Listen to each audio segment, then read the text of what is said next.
Hello everyone, and welcome to another episode of Walk and Talk with Josh. I am honored to have Cammie Rice with me today. Cammie, thank you for joining. Thank you for having me, Josh. All right, we're just going to walk around the quad and have a little conversation today. Sounds great, and it's beautiful out. It's a beautiful day. So, Cammie, it's been an honor to know you for many years now, and we're going to talk about Emory. But before we talk about Emory and other things, you're involved in a lot of places in this community.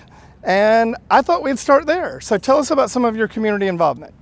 Well, I will say probably when I really started doing a lot of work at Emory was with Usher's New Look. Yep. And Usher's New Look, Emory allowed our students to come here on campus and to really understand what it would be like to get to go to college. Awesome. You gotta, right? You gotta have the vision.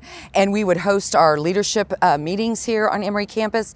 And when our kids graduate from the leadership program, they get a certificate from Emory Business School. And that's really cool. Powerful, right? Yep. And they're very proud of that. So we've been doing that for years. I also was And you say, wait a minute, you say we. So how are you involved with New Look? Oh, I guess I didn't mention that. So I started the board in 2009, and I was Chief Development Officer for years. Yep. And now I chair the board. I've been chairing the board now, it's going on 2 years.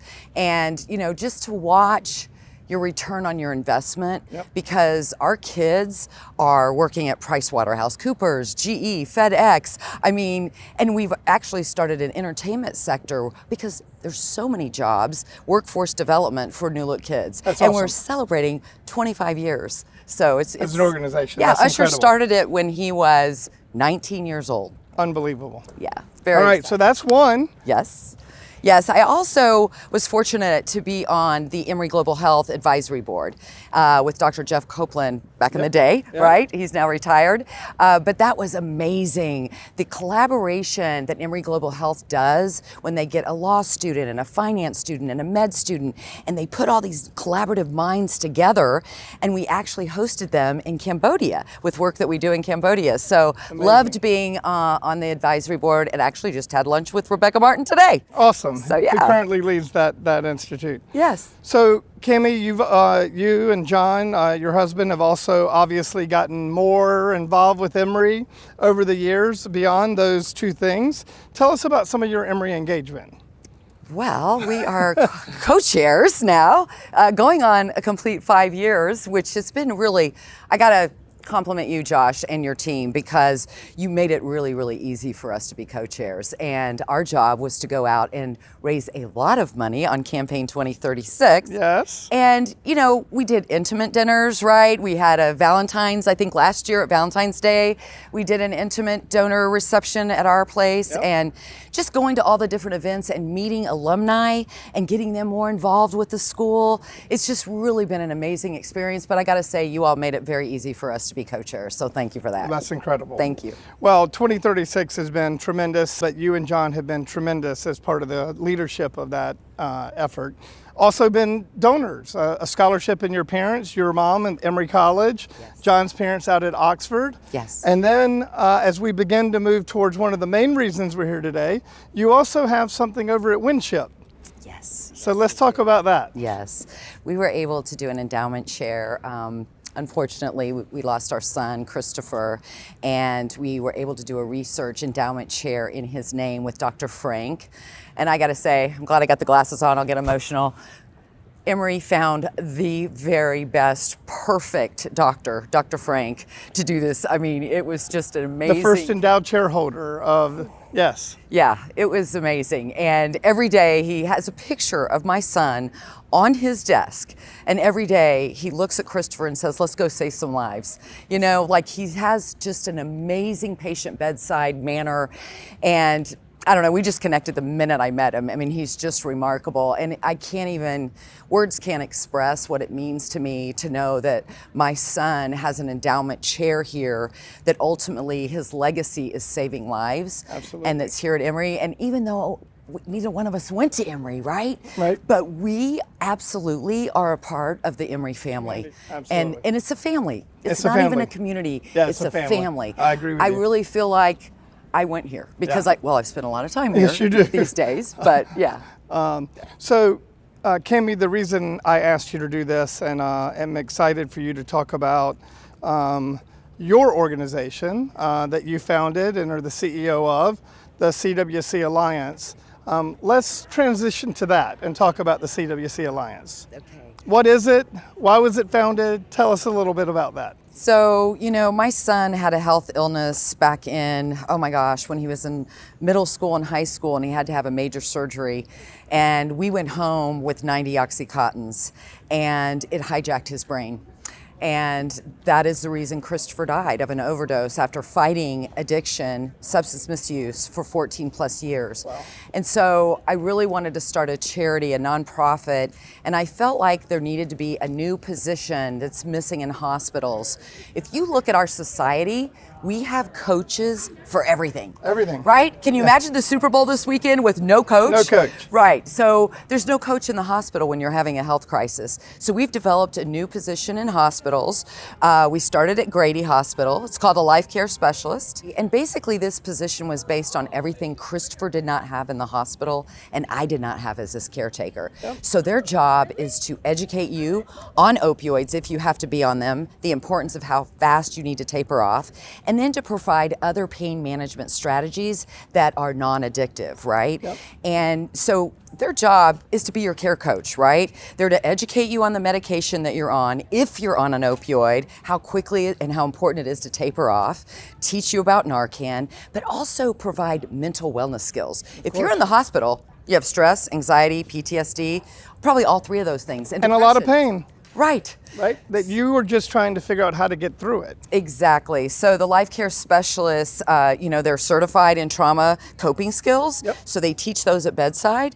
We also do follow-up with the patients. And so we're at Grady, we're at Emory, MSK, and we're also in 4 rural hospitals in Georgia. That's incredible. 2 rural hospitals in Arkansas.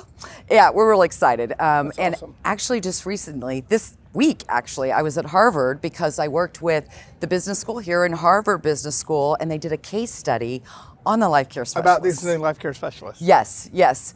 Also, I was able to speak at the Georgia House of Representatives, put together a specific committee about the opioid epidemic because so many people are dying.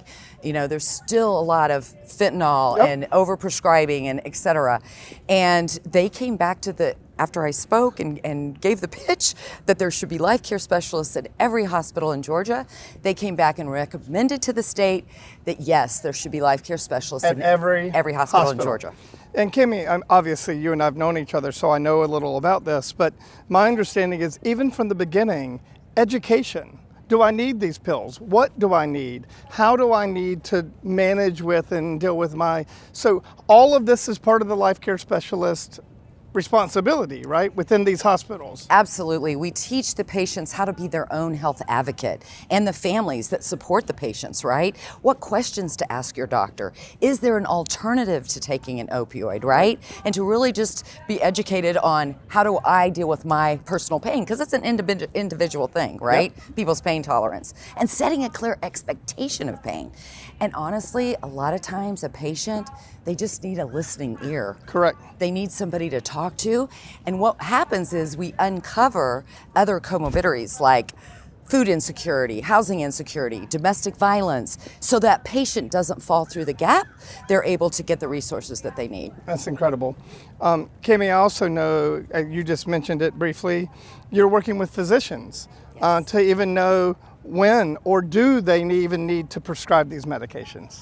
Absolutely. We we're going to be starting a clinical trial early this summer with Emory about prescription protocol, right? Yeah. Do we really need to prescribe 80 opioids? Right. Right? Because while prescription writing is going down, it's not going down enough. Right. Right? And even dentists, right? When you get your wisdom teeth pulled, you don't need 30 Percocet. You need Motrin and ice. Correct. Yeah.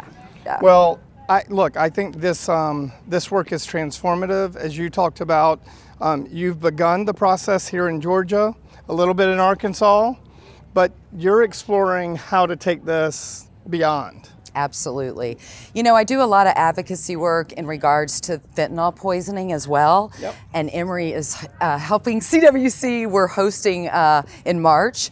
It's a documentary called Fentanyl Death Incorporated, and it's educating people about fentanyl poisoning that's going on in our country. It's like a 747 going into a mountain every single day of fentanyl poisoning. It's in every pill on the street, fake pills of Adderall, Xanax. Yep. Cocaine, you know, all those things. And I think just educating people about, you know, the war on fentanyl that we're dealing with in our country. Absolutely. Yeah. So we're going to be showing that here at the Emory campus. Cammie, as we turn the corner and wrap up, and maybe this could end up being the most important part of our conversation, as people are listening to this and are going, oh my God, either I've been touched by this, or I'm concerned about this, or I don't know what to do. How do I help? How can people get involved? How can people help?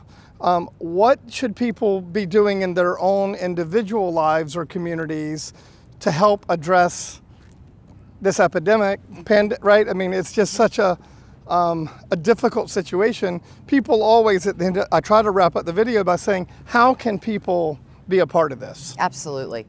Well, number one, we need to stop the stigma and have conversations. Correct. We need to be talking about it at coffee shops and at the kitchen table, right? Our parents need to be talking to their youth about it, and open up the conversation first of all. That's number one. Number one, right? Follow us on cwc.ngo. We give an enormous amount of education of how to have those conversations, right? What to do, and everyone should own Narcan. In these days, I'm sorry to say that, it's sad, but there should be Narcan where a fire extinguisher is. Correct. Every coffee shop, every library, whatever, because you don't know somebody that's self-medicating or experimenting for the first time. Correct. They didn't know it was poison in there. They didn't know that it was in the pill. Correct. And so sometimes people make bad choices, but they don't deserve to die because of that bad choice. Because they made a bad choice. Exactly. Yeah. Exactly. So awareness, education, destigmatize. Yes. And I have to say, as we wrap this up, as you know, I introduced you to a friend of mine, that stigma exists because this is in all communities. Yes. This is everywhere. And we need people to have conversations if we're going to educate in the ways that we need to do it. That's right. I don't think there has been a venue that I've had or been speaking when I ask people to raise their hands. Do you know somebody that's in full-blown addiction?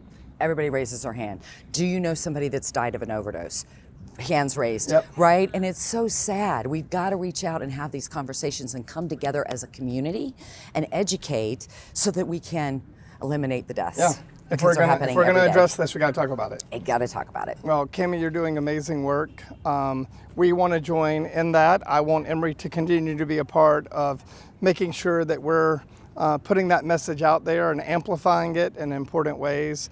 I'm grateful for you and our friendship, and I'm grateful today to have the opportunity to profile the CWC Alliance. Well, what I will say in closing for us, CWC Alliance, we would not be where we are today if it weren't for partners like Emory, like Grady, like Mercer. I mean, it's really partnering together, not working in silos, working with the state. We've got to work together. Partnering has been the answer, and I cannot tell you how much I appreciate the partnership with Emory. Well, thank you. Look, I'm going to close by saying this. I know if somebody's watching this and they work for a hospital system, and they're going, I want to talk to her, you'll talk to them. You'll have that conversation. We know how to get opioid abatement money in every state. We've been working on it. We've been successful. We got it in Georgia, So yes, reach out, please. Reach out. We'd love to help. Love to help. Thank you, Josh. Thank you, Cammie. Thank you so much for joining this episode of Walk and Talk with Josh. Thrilled to have Cammie today and look forward to seeing you again soon. Thanks for tuning in. Bye.